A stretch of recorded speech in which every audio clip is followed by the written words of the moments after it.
Hi friends, welcome to master class by competitive exam express. അപ്പം നമ്മുടെ mock test ആണ് ഇന്ന്. നമ്മൾ വീണ്ടും സ്പെഷ്യൽ ടോപ്പിക്കിന്റെ മോക്ക് ടെസ്റ്റ് ആണ്. 25 ചോദ്യങ്ങളാണ്. ഇതൊക്കെ മുൻവർഷങ്ങളിൽ ചോദിച്ചതും ചോദിക്കാത്തതുമായ കുറച്ച് കാര്യങ്ങളൊക്കെയാണ്. അപ്പോൾ കൃത്യമായി തന്നെ ഉത്തരങ്ങൾ കണ്ടെത്താൻ വേണ്ടി ശ്രമിക്കുക. ഓരോ 25 ചോദ്യങ്ങളും നിങ്ങളുടെ 10ഓ 15ഓ വരുന്ന മാർക്കുകളിൽ വളരെ പ്രാധാന്യം നേടുന്ന ഒന്ന് തന്നെയായിരിക്കും. ഓക്കെ, നമുക്ക് ആരംഭിക്കാം. ഒന്നാമത്തെ ചോദ്യം ഇങ്ങനെയാണ്: ഉത്സവത്തോടനുബന്ധിച്ച് ഏഴര പൊന്നാനിയെ എഴുന്നള്ളിക്കുന്ന ക്ഷേത്രം ഏതാണ്? ഉത്സവത്തോടനുബന്ധിച്ച് ഏഴര പൊന്നാനിയെ എഴുന്നള്ളിക്കുന്ന ക്ഷേത്രം ഏതാണ്? ഏഴര പൊന്നാനിയുമായി ബന്ധപ്പെട്ട് നമ്മൾ ഒട്ടനവധി ചോദ്യങ്ങൾ കണ്ടിട്ടുണ്ടാവും. എങ്കിലും വളരെ ഇമ്പോർട്ടന്റ് ആയിട്ട് തന്നെ എല്ലാ പരീക്ഷകളിലും ഇത് ചോദിക്കുന്നുണ്ട്. അതുകൊണ്ടാണ്. വൈക്കമാണോ, തൃശ്ശൂരാണോ, ഏറ്റുമാനൂരാണോ, തിരുനക്കരയാണോ? ഏതാണ് ഉത്തരം? ഉത്തരം എന്ന് പറയുന്നത് സി, ഏറ്റുമാനൂരാണ്. അപ്പൊ ഏഴര പൊന്നാനി എഴുന്നള്ളിക്കുന്ന ക്ഷേത്രം എന്ന് പറയുന്നത് ഏറ്റുമാനൂരാണെന്ന് മനസ്സിലാക്കുക.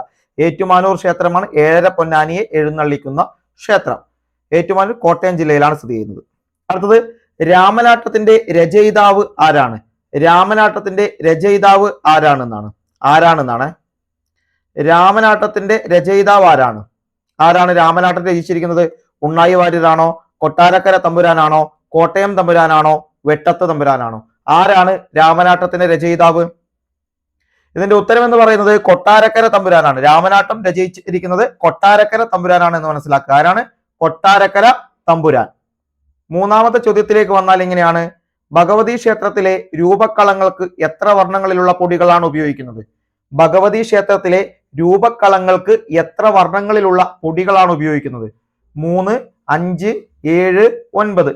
എത്ര വർണ്ണങ്ങളിലുള്ള പൊടികളാണ് ഭഗവതി ക്ഷേത്രത്തിലെ രൂപങ്ങൾക്ക് ഉപയോഗിക്കുന്നത്? രൂപക്കളങ്ങൾക്ക് എത്രയാണ്? ഓപ്ഷൻ ബി 5 ആണ്. 5 വർണ്ണങ്ങളിലുള്ള പൊടികളാണ് ഉപയോഗിക്കുന്നത്. ഓക്കെ. നാലാമത്തെ ചോദ്യം എങ്ങനെയാണ്: വേട്ടക്കുരുമകൻ കോവിലുകളിലെ വഴിപാട് എന്താണ്? വേട്ടക്കുരുമകൻ കോവിലുകളിലെ വഴിപാട് മൃത്യുഞ്ജയ ഹോമം, തിലഹോമം, നാളികേരമുടയ്ക്കൽ, മുട്ടറുക്കൽ. ഏതാണ് വേട്ടക്കുരുമകൻ കോവിലുകളിലെ വഴിപാടായിട്ട് വരുന്നത്? ഉത്തരം പറ. ഓപ്ഷൻ സി, നാളികേര മുടയ്ക്കലാണ്. ഓപ്ഷൻ സി, നാളികേര മുടയ്ക്കൽ. അഞ്ചാമത്തെ ചോദ്യം എങ്ങനെയാണ്: രേവതി പട്ടത്താനത്തിന്റെ പേരിൽ പ്രശസ്തമായ ക്ഷേത്രം ഏതാണ്? രേവതി പട്ടത്താനത്തിന്റെ പേരിൽ പ്രശസ്തമായ ക്ഷേത്രം: കോഴിക്കോട് തളി ക്ഷേത്രം, തിരുനാവായ ക്ഷേത്രം, ഗുരുവായൂർ ക്ഷേത്രം, ശ്രീ പത്മനാഭസ്വാമി ക്ഷേത്രം. ഏതാണ് രേവതി പട്ടത്താനത്തിന്റെ പേരിൽ പ്രശസ്തമായ ക്ഷേത്രം? ഉത്തരം പറയൂ. ഓപ്ഷൻ എ ആണ്, കോഴിക്കോട് തളി ക്ഷേത്രമാണ്. ഏതാണ്? കോഴിക്കോട് തളി ക്ഷേത്രം. ആറാമത്തെ ചോദ്യം എങ്ങനെയാണ്: ഏറ്റവും കൂടുതൽ ഭക്തന്മാർ പങ്കെടുക്കുന്ന ശിവരാത്രി ആഘോഷം എവിടെയാണ് നടക്കുന്നത്? ഏറ്റവും കൂടുതൽ ഭക്തന്മാർ പങ്കെടുക്കുന്ന ശിവരാത്രി ആഘോഷം നടക്കുന്നത് എവിടെയാണ് എന്നാണ്. വൈക്കം, ഏറ്റുമാനൂർ, കണ്ടിയൂർ, ആലുവ. വൈക്കം, ഏറ്റുമാനൂർ, കണ്ടിയൂർ, ആലുവ. എവിടെയാണ് ഏറ്റവും കൂടുതൽ ഭക്തന്മാർ പങ്കെടുക്കുന്ന ശിവരാത്രി ആഘോഷം നടക്കുന്നത്? ഓപ്ഷൻ ഡി, ആലുവയിലാണ്. ആലുവ മണപ്പുറത്താണ്. നമ്മൾ കേട്ടിട്ടുണ്ട്. ആലുവ മണപ്പുറമാണ്. ആലുവ ആണ് ഏറ്റവും കൂടുതൽ ഭക്തന്മാർ പങ്കെടുക്കുന്ന ശിവരാത്രി ആഘോഷം. ഏഴാമത്തെ ചോദ്യം എങ്ങനെയാണ്: വള്ളംകളിയുടെ പേരിൽ പ്രശസ്തമായ ക്ഷേത്രം ഏതാണ്? വള്ളംകളിയുടെ പേരിൽ പ്രശസ്തമായ ക്ഷേത്രം: ആറന്മുള, വാഴപ്പള്ളി, തൃക്കുന്നപ്പുഴ, ആറാട്ടുപുഴ. ഏത് ക്ഷേത്രമാണ് വള്ളംകളിയുടെ പേരിൽ പ്രശസ്തമായത്? ഏതാണ്? അതെ, ഓപ്ഷൻ എ ആണ്. ആറന്മുള ക്ഷേത്രമാണ് വള്ളംകളിയുടെ പേരിൽ പ്രശസ്തമായത്. ആറന്മുള ക്ഷേത്രം. എട്ടാമത്തെ ചോദ്യം എങ്ങനെയാണ്: 6 വർഷത്തിലൊരിക്കൽ മുറജപം നടക്കുന്ന ക്ഷേത്രം ഏതാണ്? 6 വർഷത്തിലൊരിക്കൽ മുറജപം നടക്കുന്ന ക്ഷേത്രം: ശ്രീകണ്ഠേശ്വരം, ശ്രീവരാഹം, ശ്രീ പത്മനാഭസ്വാമി ക്ഷേത്രം, നെയ്യാറ്റിൻകര ക്ഷേത്രം. ഏതാണ് 6 വർഷത്തിലൊരിക്കൽ മുറജപം നടക്കുന്ന ക്ഷേത്രം എന്ന് പറയുന്നത്? ഏതാണ്? ഇതിന്റെ ഉത്തരം എല്ലാവർക്കും അറിയുന്നതായിരിക്കും. ഉത്തരം ഓപ്ഷൻ സി, ശ്രീ പത്മനാഭസ്വാമി ക്ഷേത്രമാണ്. ഓപ്ഷൻ സി, പത്മനാഭസ്വാമി ക്ഷേത്രം. ഒൻപതാമത്തെ ചോദ്യം എങ്ങനെയാണ്: കാന്തളൂർ ശാല പ്രവർത്തിച്ചിരുന്നതായി കരുതപ്പെടുന്ന ക്ഷേത്രം ഏതാണ്? കാന്തളൂർ ശാല പ്രവർത്തിച്ചിരുന്നതായി കരുതപ്പെടുന്ന ക്ഷേത്രം: ശാസ്തമംഗലം, മലയൻകീഴ്, വലിയ ശാല, ആര്യശാല. ഏതാണ് കാന്തളൂർ ശാല പ്രവർത്തിച്ചിരുന്നതായി കരുതപ്പെടുന്ന ക്ഷേത്രം? ഓപ്ഷൻ സി, വലിയ ശാലയാണ് കാന്തളൂർ ശാല പ്രവർത്തിച്ചിരുന്നതായി കരുതപ്പെടുന്ന ക്ഷേത്രം എന്ന് പറയുന്നത്. വലിയ ശാല. പത്താമത്തെ ചോദ്യം എങ്ങനെയാണ്: കുത്തിയോട്ടം എന്ന അനുഷ്ഠാനത്തിന് പ്രാധാന്യമുള്ള ആലപ്പുഴ ജില്ലയിലെ ക്ഷേത്രം ഏതാണ്? കുത്തിയോട്ടം എന്ന അനുഷ്ഠാനത്തിന് പ്രാധാന്യമുള്ള ആലപ്പുഴ ജില്ലയിലെ ക്ഷേത്രം ഏതാണ്? ചെട്ടിക്കുളങ്ങര, നങ്ങ്യാർകുളങ്ങര, പടനായർ കുളങ്ങര, കരിയിലക്കുളങ്ങര. ഏതാണ് ചെട്ടിക്കുളങ്ങര, നങ്ങ്യാർകുളങ്ങര, പടനായർ കുളങ്ങര, കരിയിലക്കുളങ്ങര. ഇതിലേതാണ് കുത്തിയോട്ടം എന്ന അനുഷ്ഠാനത്തിന് പ്രാധാന്യമുള്ള ആലപ്പുഴ ജില്ലയിലെ ക്ഷേത്രം? ഇത് ചെട്ടിക്കുളങ്ങരയാണ് ഉത്തരം. ചെട്ടിക്കുളങ്ങരയാണ് ഉത്തരമായിട്ട് വരുന്നത്. ഓക്കെ, മറ്റൊരു ചോദ്യം, നിത്യവും കഥകളി നടക്കുന്ന കേരളത്തിലെ ഏക ക്ഷേത്രം ഏതാണ്? ദിവസേന കഥകളി നടക്കുന്ന, അതായത് നിത്യവും കഥകളി നടക്കുന്ന കേരളത്തിലെ ഏക ക്ഷേത്രം തിരുവല്ല, തിരുവല്ലം, ഗുരുവായൂർ, കടുത്തുരുത്തി. എവിടെയാണ് നിത്യവും കഥകളി നടക്കുന്ന കേരളത്തിലെ ഏക ക്ഷേത്രം എന്ന് പറയുന്നത്? തിരുവല്ല ക്ഷേത്രമാണ്. തിരുവല്ല ശ്രീ വല്ലഭ ക്ഷേത്രമാണ് നിത്യവും കഥകളി നടക്കുന്ന കേരളത്തിലെ ഏക ക്ഷേത്രം എന്ന് പറയുന്നത്. ഓക്കെ, തിരുവല്ലയാണ്. 12ാമത്തെ ചോദ്യം ഇങ്ങനെയാണ്, തിരുവാർപ്പ് ഉഷ എന്നറിയപ്പെടുന്നതാണ്. തിരുവാർപ്പ് ഉഷ എന്നറിയപ്പെടുന്നത് എന്താണ്? തിരുവാർപ്പിലെ കൊടിയേറ്റിനെ, തിരുവാർപ്പിലെ പുഷ്പാർച്ചനയെ, തിരുവാർപ്പിലെ പായസ നിവേദ്യത്തെ, തിരുവാർപ്പിലെ പാണികൊട്ടിനെ. എന്താണ് തിരുവാർപ്പ് ഉഷ എന്നറിയപ്പെടുന്നത്? ഉത്തരം ഓപ്ഷൻ സി ആണ്. തിരുവാർപ്പിലെ പായസ നിവേദ്യത്തെയാണ് തിരുവാർപ്പ് ഉഷ എന്നറിയപ്പെടുന്നത്. തിരുവാർപ്പിലെ പായസ നിവേദ്യത്തെയാണ് എന്ന് മനസ്സിലാക്കുക. 13ാമത്തെ ചോദ്യം എങ്ങനെയാണ്, മികച്ച ചന്ദനമുട്ടികൾ എവിടെ നിന്ന് ലഭിക്കും? മികച്ച ചന്ദനമുട്ടികൾ ലഭിക്കുന്നത് മറയൂർ, വയനാട്, ഇടുക്കി, നിലമ്പൂർ. എവിടെയാണ് മികച്ച ചന്ദനമുട്ടികൾ ലഭിക്കുന്നത്? ഓപ്ഷൻ എ മറയൂരാണ് ഉത്തരം. Option A Marayur. 14ാമത്തെ ചോദ്യം എങ്ങനെയാണ്, കുങ്കുമം പ്രസാദമായി നൽകുന്നത് ഏത് ക്ഷേത്രങ്ങളിലാണ്?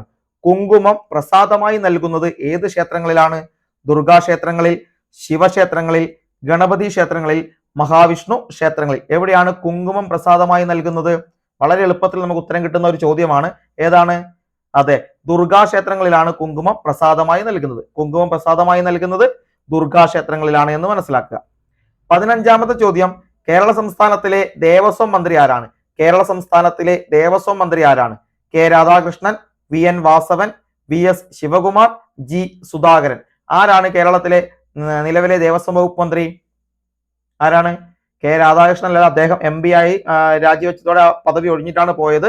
വി എൻ വാസവനാണ് നിലവിൽ കേരളത്തിലെ ദേവസ്വം വകുപ്പ് മന്ത്രി. V N Vasavan. 16ാമത്തെ ചോദ്യം, ഇടക്ക എന്ന വാദ്യം ക്ഷേത്രങ്ങളിൽ ഉപയോഗിക്കുന്നത് എപ്പോഴാണ്? ഇടക്ക എന്ന വാദ്യം ക്ഷേത്രങ്ങളിൽ ഉപയോഗിക്കുന്നത് ശ്രീഭൂത ബലിക്ക്, ഉത്സവ ബലിക്ക്, സോപാനാലാപന വേളയിൽ, നട അടയ്ക്കുമ്പോൾ. അതായത് ശ്രീഭൂത ബലിക്കാണോ, ഉത്സവ ബലിക്കാണോ, സോപാനാലാപന വേളയിലാണ്, സോപാനം ആലപിക്കുമ്പോഴാണോ, നട അടയ്ക്കുമ്പോഴാണോ ഇടക്ക എന്ന വാദ്യം ക്ഷേത്രങ്ങളിൽ ഉപയോഗിക്കുന്നത്? പറ. അതെ, സോപാനം ആലപിക്കുമ്പോഴാണ്. സോപാനാലാപന വേളയിലാണ് ഇടക്ക എന്ന വാദ്യം ക്ഷേത്രങ്ങളിൽ ഉപയോഗിക്കുന്നത്. ഓക്കെ, സോപാനവുമായി ബന്ധപ്പെട്ടാണ് ഇടക്ക എന്ന് ഓർത്തു വച്ചേക്കുക. 17ാമത്തെ ചോദ്യം, അമ്പലപ്പുഴ ക്ഷേത്രത്തിലെ പ്രധാന വഴിപാട് ഏതാണ്? അമ്പലപ്പുഴ ക്ഷേത്രത്തിലെ പ്രധാന വഴിപാട് ചതുശതം, തിരുമധുരം, പഞ്ചാമൃതം, പാൽപായസം. ഏതാണ് അമ്പലപ്പുഴ ക്ഷേത്രത്തിലെ പ്രധാന വഴിപാട്? വളരെ എളുപ്പത്തിൽ ഉത്തരം കിട്ടും. ഏതാണ്? പാൽപായസമാണ്. ഏതാണ്? പാൽപായസമാണ്. 18ാമത്തെ ചോദ്യം, പടത്തിപ്പഴം ഇഷ്ടനിവേദ്യമായ ദേവൻ ഏതാണ്? പടത്തിപ്പഴം ഇഷ്ടനിവേദ്യമായ ദേവൻ ഏതാണ്? ശ്രീവല്ലഭൻ, തിരുനക്കര മഹാദേവൻ, വൈക്കത്തപ്പൻ, ഏറ്റുമാനൂരപ്പൻ. അപ്പൊ ഏത് ദേവനാണ് പടത്തിപ്പഴം ഇഷ്ട നിവേദ്യമായിട്ടുള്ളത് എന്നാണ് ചോദ്യം. ഏതാണ്? പടത്തിപ്പഴം ഇഷ്ടനിവേദ്യമായ ദേവൻ എന്ന് പറയുന്നത് ശ്രീ വല്ലഭനാണ്. ആരാണ്? ശ്രീ വല്ലഭനാണ് എന്ന് മനസ്സിലാക്കുക. 19ാമത്തെ ചോദ്യം, ഞെരളത്ത് രാമപൊതുവാൾ ആരായിരുന്നു? ഞെരളത്തു രാമപൊതുവാൾ ആരായിരുന്നു എന്നാണ് 19ാമത്തെ ചോദ്യം. സോപാനഗായകൻ, കഥകളി നടൻ, പുല്ലാങ്കുഴൽ വിദഗ്ധൻ, നാദസ്വര വിദ്വാൻ. ആരായിരുന്നു ഞെരളത്ത് രാമപൊതുവാൾ? ഏതാണ് ഉത്തരം? അതെ, ഓപ്ഷൻ എ സോപാന ഗായകനായിരുന്നു ഞെരളത്ത് രാമപൊതുവാൾ എന്ന് മനസ്സിലാക്കുക. ആരാണ്? സോപാന ഗായകനാണ്. 20ാമത്തെ ചോദ്യം എങ്ങനെയാണ്, അരുവിപ്പുറം പ്രതിഷ്ഠ ആരാണ് നടത്തിയത്? അരുവിപ്പുറം പ്രതിഷ്ഠ നടത്തിയത് ആരാണെന്നാണ്. ചട്ടമ്പി സ്വാമികൾ, ശ്രീനാരായണ ഗുരു, വൈകുണ്ഠ സ്വാമികൾ, ആറാട്ടുപുഴ വേലായുധ പണിക്കർ. ആരാണ് അരുവിപ്പുറം പ്രതിഷ്ഠ നടത്തിയത്? വളരെ എളുപ്പത്തിൽ നമുക്ക് അറിയാവുന്ന ചോദ്യമാണ്. ശ്രീനാരായണ ഗുരുവാണ് അരുവിപ്പുറം പ്രതിഷ്ഠ നടത്തിയതെന്ന് മനസ്സിലാക്കുക. 21ാമത്തെ ചോദ്യം എങ്ങനെയാണ്, ചുറ്റമ്പലത്തിനു പുറത്ത് ഈശാന കോണിൽ അഷ്ടദിക്പാലകർക്കു പുറമെ പ്രതിഷ്ഠിക്കുന്ന ദേവന്റെ പേരെന്താണ്? അതായത് ചുറ്റമ്പലത്തിനു പുറത്ത് ഈശാന കോണിൽ അഷ്ടദിക്പാലകർക്കു പുറമെ പ്രതിഷ്ഠിക്കുന്ന ദേവന്റെ പേരെന്താണ്? നിർമാല്യധാരി, ക്ഷേത്രപാലകൻ, ഗണപതി, ദ്വാരപാലകൻ. ആരാണ്? ഇതിന്റെ ഉത്തരമായിട്ട് വരുന്ന ഏതാണ്? ക്ഷേത്രപാലകനാണ്. ഉത്തരം ക്ഷേത്രപാലകനാണ് എന്ന് മനസ്സിലാക്കുക. 22ാമത്തെ ചോദ്യം, നളചരിതം ആട്ടക്കഥയുടെ രചയിതാവ് ആരാണ്? നളചരിതം ആട്ടക്കഥയുടെ രചയിതാവ് ആരാണ്? ഉണ്ണായി വാര്യർ, രാമപുരത്തു വാര്യർ, കുഞ്ചൻ നമ്പ്യാർ, വള്ളത്തോൾ. ആരാണ് നളചരിതം ആട്ടക്കഥ രചിച്ചത്? ആരാണ്? അതെ, ഓപ്ഷൻ എ ഉണ്ണായി വാര്യരാണ്. ആരാണ്? ഉണ്ണായി വാര്യർ. അടുത്ത 23ാമത്തെ ചോദ്യം എങ്ങനെയാണ്? ശ്രീകോവിൽ വാതിലിന് ഇരുവശങ്ങളിലുമുള്ള ദ്വാരപാലകന്മാരുടെ കയ്യിലുള്ള ആയുധം താഴെ പറയുന്നവയിൽ ഏതാണ്? ശ്രീകോവിൽ വാതിലിന് ഇരുവശങ്ങളിലുമുള്ള ദ്വാരപാലകന്മാരുടെ കയ്യിലുള്ള ആയുധം താഴെ പറയുന്നവയിൽ ഏതാണ്? ശൂലം, ഗദ, അമ്പും വില്ലും, വാള്. ഏതാണ് ഇതിന്റെ ഉത്തരമായിട്ട് വരുന്നത്? ഇതിന്റെ ഉത്തരമായിട്ട് വരുന്ന ഓപ്ഷൻ ബി ഗദയാണ്. ഓപ്ഷൻ ബി ഗദയാണ് ഉത്തരമായിട്ട് വരുന്നത്. 24ാമത്തെ ചോദ്യം എങ്ങനെയാണ്? മണി കൊട്ടി പൂജയ്ക്ക് ഉപയോഗിക്കുന്ന വിളക്ക് ഏതാണ്? മണി കൊട്ടി പൂജയ്ക്ക് ഉപയോഗിക്കുന്ന വിളക്ക് ഏതാണ്? കുത്തുവിളക്ക്, കൊടിവിളക്ക്, നിലവിളക്ക്, തൂക്കുവിളക്ക്. ഏത് വിളക്കാണ് മണികൊട്ടി പൂജയ്ക്ക് ഉപയോഗിക്കുന്നത്? അത് കൊടിവിളക്കാണ്. ഓപ്ഷൻ ബി കൊടിവിളക്കാണ് എന്ന് മനസ്സിലാക്കുക.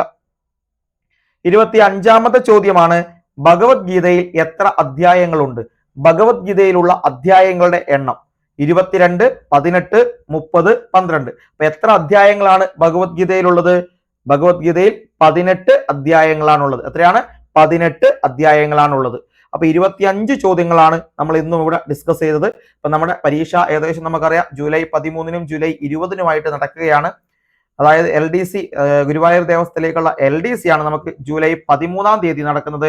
അത് കഴിഞ്ഞ് ഗുരുവായൂർ ദേവസ്ഥയിലേക്കുള്ള ലാസ്റ്റ് ഗ്രേഡ് തുല്യമായ പരീക്ഷകൾ ജൂലൈ 20-ാം തീയതിയും നടക്കുന്നുണ്ട്. അപ്പൊ കൃത്യമായ തയ്യാറെടുപ്പ് നമുക്ക് വിജയത്തിലേക്ക് വഴികാട്ടും. സ്പെഷ്യൽ ടോപ്പിക്കിൽ നിന്ന് മാത്രം നമുക്ക് 10 മുതൽ 15 ചോദ്യങ്ങളാണ് പ്രതീക്ഷിക്കുന്നത്. 10 മുതൽ 15 ചോദ്യങ്ങൾ. അതുകൊണ്ട് കൃത്യമായിട്ട് തന്നെ തയ്യാറെടുത്ത് മുന്നോട്ട് പോവുക. ഓക്കെ, അപ്പൊ ഇത്തരത്തിലുള്ള മോക്ക് ടെസ്റ്റുകൾ നിങ്ങൾക്ക് ഉപകാരപ്രദമാണെങ്കിൽ താഴെ കമന്റ് ബോക്സിൽ നിങ്ങൾ രേഖപ്പെടുത്തുക. അതുപോലെ വീഡിയോസ് ഇഷ്ടപ്പെടുന്ന ലൈക്ക് ചെയ്യുക. സബ്സ്ക്രൈബ് ചെയ്യാതെയാണ് ഈ ഒരു വീഡിയോ കാണുന്നതെങ്കിൽ ഒന്ന് സബ്സ്ക്രൈബ് ചെയ്ത് കൂടെ നിൽക്കുക. ഓക്കെ, അപ്പോ ഇന്നത്തെ ഒരു ചോദ്യം എന്ന് പറയുന്നത്, ഇന്നത്തെ ചോദ്യം വളപട്ടണം പുഴയുടെ തീരത്ത് സ്ഥിതി ചെയ്യുന്ന പ്രസിദ്ധമായ ക്ഷേത്രം ഏതാണ്? വളപട്ടണം പുഴയുടെ തീരത്ത് സ്ഥിതി ചെയ്യുന്ന പ്രസിദ്ധമായ ക്ഷേത്രം ഏതാണ്? വളപട്ടണം പുഴയുടെ തീരത്ത് സ്ഥിതി ചെയ്യുന്ന പ്രസിദ്ധമായ ക്ഷേത്രം. അതാണ് ഇതിന്റെ ഉത്തരം. നിങ്ങൾ താഴെ കമന്റ് ബോക്സിൽ രേഖപ്പെടുത്തുക. അപ്പോൾ മറ്റൊരു നല്ല വീഡിയോയുമായി നമുക്ക് വീണ്ടും കാണാം. ബൈ.